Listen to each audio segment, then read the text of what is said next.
Hello and welcome to WMLT News. I'm Bailey Gillespie. And I'm Jared Klein. A joyous celebration turned sour Monday when 16 people were trampled during a religious festival in northern India. It took place in a religious community called an ashram 100 miles north of New Delhi.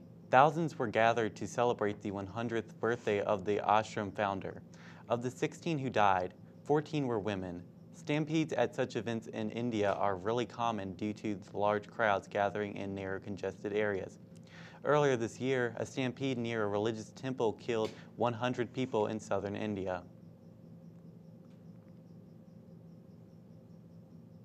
In Mississippi, they are voting to change the laws on abortion. The amendment to the state constitution is now going to define the beginning of life as the moment of conception.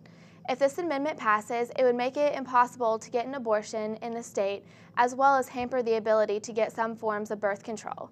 This would define a fertilized egg as a person with legal rights. Due to this, women would not have access to things such as the morning after pill or birth control pills that destroy fertilized eggs. In vitro fertilization treatments would also become more difficult because it would allow unused fertilized eggs to be disposed of.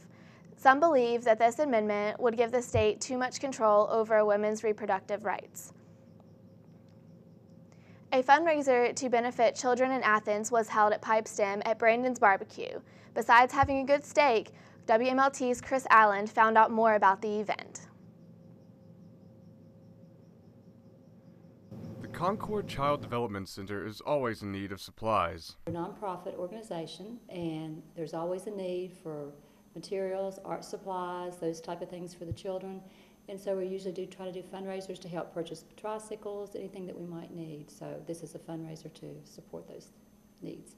Brandon White owns Brandon's Restaurant in Pipeston. His children also attend the development center. When he heard the center hosts 2 fundraisers a year, he offered to help out. Well, we're doing 20% of our total sales for the night are going to the Concord, and hopefully that'll help them out get some new stuff for them. While most of the customers were there to support the Child Development Center, some found the fundraiser by surprise. I do have children that go to preschool, so I know the importance of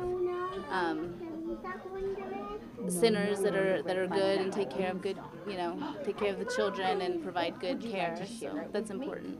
The Child Development Center raised about $300. So that was a good turnout, I thought, and that was a good amount for just showing up and eating and enjoying the food. So yeah, we were very pleased. Sargent says the center will host another fundraiser in the spring. For WMLT News, I'm Chris Allen in Pipestem. Now with Concord Sports, here's Brett Dodrell. Thanks, guys. It's been a wild week in sports, both here at CU and on a national level. Concord football moved 1 game closer to a WVIAC championship on Saturday, defeating 2-time defending champion West Liberty, on the back of 6 turnovers forced by the Lions. They were able to top the Hilltoppers 32-29. Senior linebacker Ethan Perry set the tone early with an intercepted pitch that was returned for a touchdown. Following that game changer, the Lions forced 4 more interceptions and 1 fumble, 2 of which were returned for touchdowns. Quarterback Zach Grossi had another lean but efficient day throwing the ball, completing 13 of 21 passes for 138 yards and 1 interception. The Concord rushing game was held in check, only gaining a net of 87 yards. Concord will host West Virginia Wesleyan here at home this Saturday for the WVIAC Conference Championship. A Mountain Lions win will give Concord its first football conference championship since 1990. The Concord University Athletic Department has designated the Concord football game this Saturday as Military Appreciation Day and Championship Camo Day.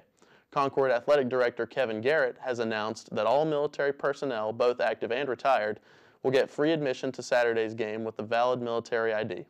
Concord fans are encouraged to wear camouflage to the game to acknowledge the service of our nation's soldiers. Kickoff is scheduled for 1 o'clock. The Concord University women's volleyball team finished their regular season on Saturday, falling to Fairmont State by a score of 3-1. The WVIAC tournament begins this week, and Concord will get their chance at revenge as they play Fairmont State in the first round, with the stakes much higher than the regular season finale. The winner of that game will go on to play Alderson Broaddus College in the quarterfinals. In national sporting news, the highly anticipated matchup of LSU and Alabama went to overtime, with poor special teams execution by Alabama being their undoing. The Tigers of LSU won the game by a shocking final score of 9-6, following 3 missed field goals by Alabama kickers Cade Foster and Jeremy Shelley. LSU is now the consensus #1 heading into the final stretch of the season, with Oklahoma State following closely behind. That's it for today's sports. Back to you guys at the desk. 2 boys in New York have been charged with assault after throwing a shopping cart off the 4th floor East Harlem walkway, injuring 47-year-old Marion Hedges. The 2 boys said that they were unaware that anyone was below them as they threw the car over the edge. The boys were turned in by a 14-year-old friend who had attempted to stop them. Both of the guilty boys were turned over to the Administration for Children's Services after a family court hearing where they were charged with assault in the 1st degree. Hedges was unconscious and in the intensive care unit at Harlem Hospital. Hedges' husband stated that his wife will be, in the best of cases, in rehabilitation for months. Stay tuned. We'll return with more WMLT news in just a moment.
Welcome back to WMLT News.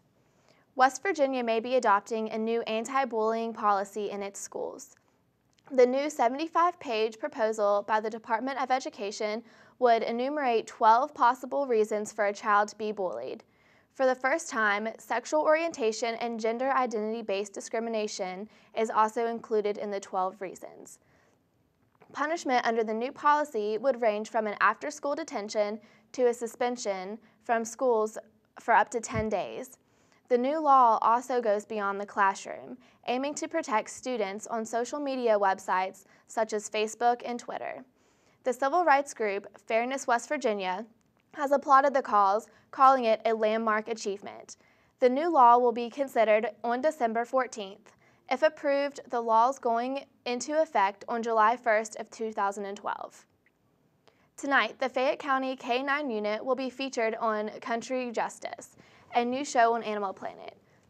The sheriff's deputies and their four-legged partners will be featured showing off their skills in locating illicit drugs, tracking down missing persons, and apprehending fugitives. The K-9s and their handlers have participated in numerous investigations, including arson and homicide, as well as helping officers locate illegal drugs. They have also played key roles in apprehending numerous fugitives and have located several lost individuals. The K-9 go through refresher training frequently every year with their handlers. Sheriff Steve Kessler explained that the Fayette County K-9 department could not have reached its current level of performance without the support and assistance of the public. You can catch the show at 10 p.m. The freshman 15 has now turned into the freshman 3. New studies have shown that for the first-year students at colleges and universities are only gaining a bit more than 3 pounds during their first 2 semesters in school. The first mentioning of the freshman 15 was in 1989 in 17 magazine, which started the boom in the idea of the freshman 15. Campus newspapers obsess over how students can avoid the dramatic weight gain. At the University of Texas, they confirm that college is not a factor in young adults' weight gain, but that those who hold jobs instead of going to school also gained about the same weight.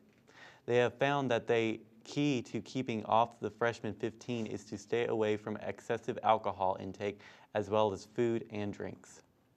West Virginia University's Bureau of Business and Economic Research predicted a slight growth in the West Virginia economy between the years of 2011 to 2016.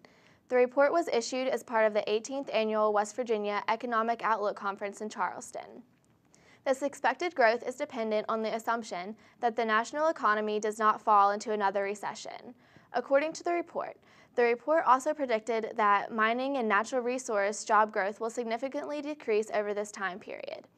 Coal production is expected to fall from 138 million tons in 2011 to 125 million in 2016. West Virginia's overall job rate is expected to increase by 1% per year, below the national rate of 1.6%. Here now with this week's Ticket or Leave It is Jay Wharton. Back in 2007, Paranormal Activity shocked the world with its first showing of a family being tormented by a supposed entity inside of their house. But if you like being scared, then Paranormal Activity 3 is not the movie to go see. It's filmed from point of view and has about 20 minutes of actual action, and the rest of it is how the family reacts to the occurrences happening to them. Katie and Christy from the previous Paranormal Activities are now being shown as children who are trying to make sense of what is happening in their house that they just moved into. Their mother just refuses to believe the children and Dennis, her husband, about the weird and creepy things happening in the house until she witnesses it for herself. But by then, it may be too late. With all the weird happenings going on around the family, they must be ready for anything. Paranormal Activity should have been finished after the first one, or even the second, but they just had to make a third one, which opened on October 21st, 2011. It scared off its competition by grossing over $54 million its first weekend out.